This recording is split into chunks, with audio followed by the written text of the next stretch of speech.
masa dia dalam masjid tu, masa dia kata siapa yang lari tu, dan memang kita tak nampak apa-apa, dia menunjuk ke arah situ. Siapa tu? Dan bila dia tunjuk ke arah ke belakang masjid, saya pun memandanglah arah tu, dan saya nampak ada satu lembaga dekat tingkap kat belakang masjid. Saya pun macam terkejut.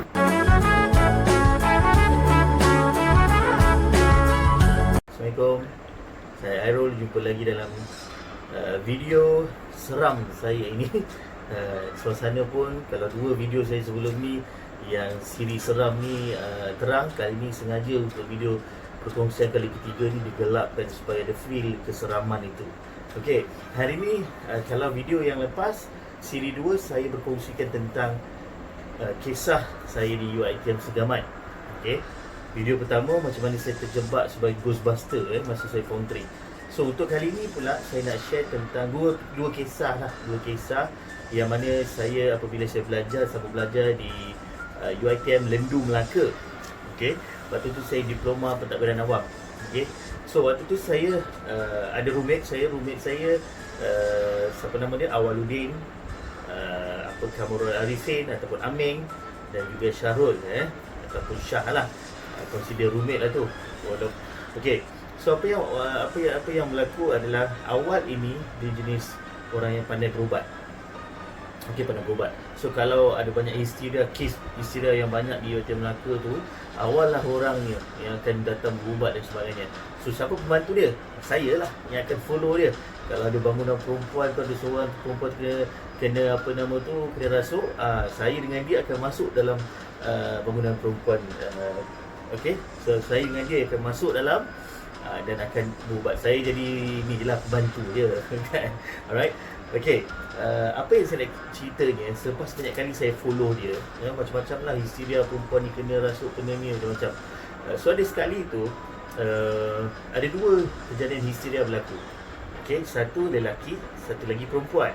Waktu tu saya dengan Awal di dalam bilik, dan tiba-tiba kami dapat panggilan ataupun ada orang datang bilik lah. Datang bilik, dia kata, Awal minta tolong, ada perempuan kena rasuk, kami dah bawa dia dalam kereta kancil kat bawah kan, masa kami dekat blok lah. Kemudian Awal kata, alamak, saya ni nak pergi berubat lelaki seorang tu. So macam mana So dia pandang saya, Awal pandang saya.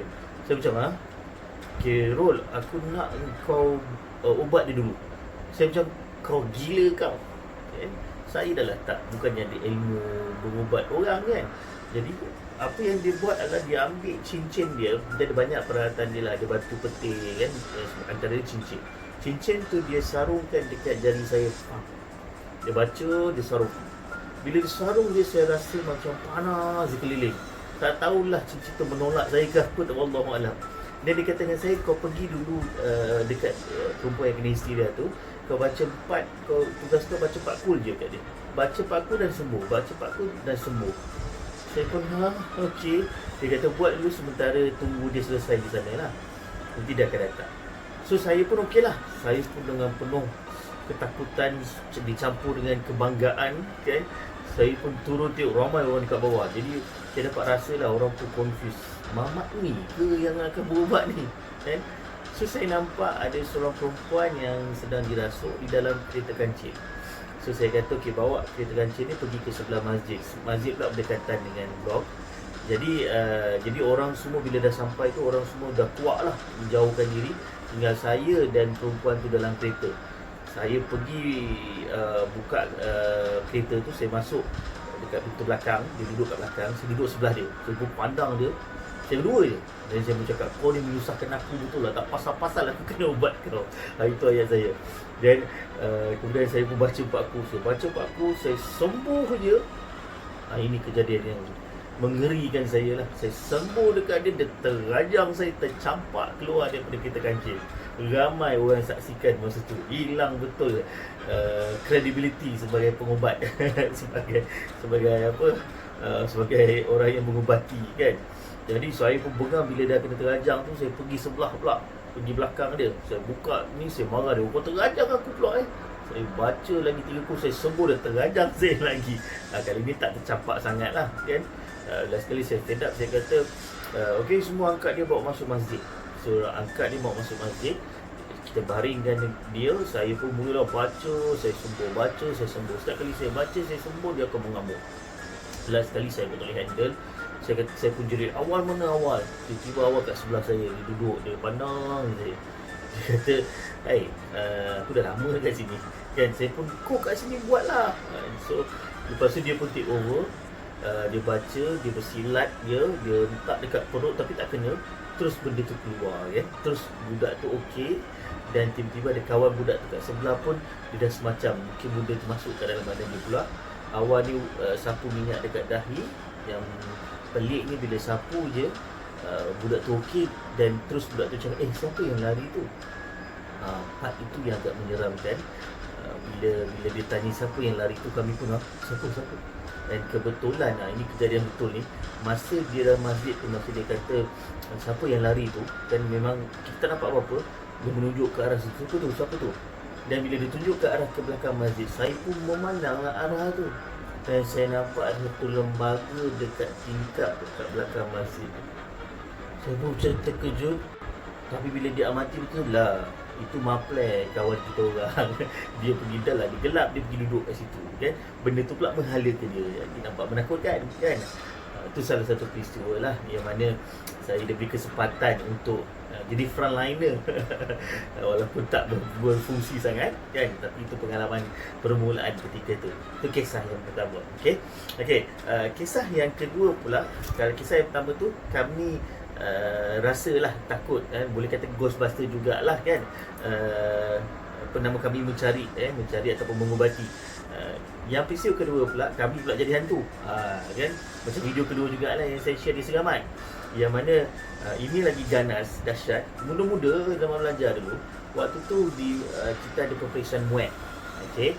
Dan waktu cuti SEM ada peperiksaan muat, dan kami ni duduk tidur di bangunan lain yang bukan milik kami.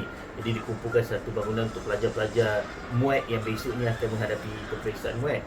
So saya kekal dengan roommate kekal saya dekat dalam bilik, dan tiba-tiba Syah roommate saya dia cakap, bilik sebelah kecoh tengah cerita pasal hantu, ramai-ramai lepak sana. So saya ni pantang dengar benda macam tu. Saya pun cakap, kau nak cerita hantu nak sangat Saya pun pandang Aming, Kamarul Arifin, Kam. Saya pun pandang dia, Kam, jom projek kan. So saya pun pergi belakang tingkap kan, belakang bilik tu, dekat tingkap. Kam kat ujung, saya kat ujung antara tingkap tu. Mereka kat dalam sedang berbual pasal cerita hantu. Dan kami pun baling pertama, kami baling kain putih. Saya baling ke sana, dia baling ke sini kan. So nampaklah kain putih tu. Balingan pertama mungkin dia tak perasan. Balingan kedua, mereka dekat dalam tu daripada rancak berbual dah jadi perlahan. Kat situ. So balingan ketiga lagi perlahan. Okay, dan saya dengar suara, kau nampak tak apa aku nampak? Lepas tu ada yang cakap, diam. So menjadilah teknik kami. Dan saya pun buat bunyi guru dekat dinding kan, lagi menakutkan. So sampai satu tahap si Akam ni, Aming ni, Akam ni, dia ambil penyapu, dia berdirikan dekat tu, seolah nampak macam lembaga. So mereka semua dah takut, dia semua macam diam, tidur. Dia semua pakat tidur. Dan saya dengar di satu suara, okey dah kami tak kacau dah, kami tak cerita dah, kami tidur ni.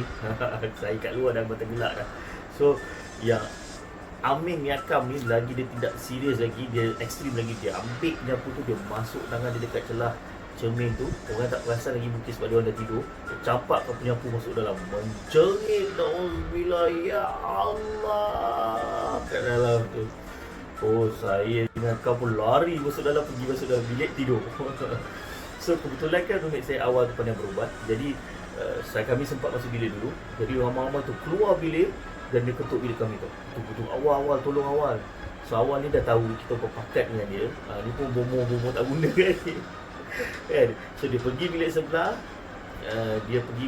Dan dia pun memang ada benda ni, keras, sempat dia keras.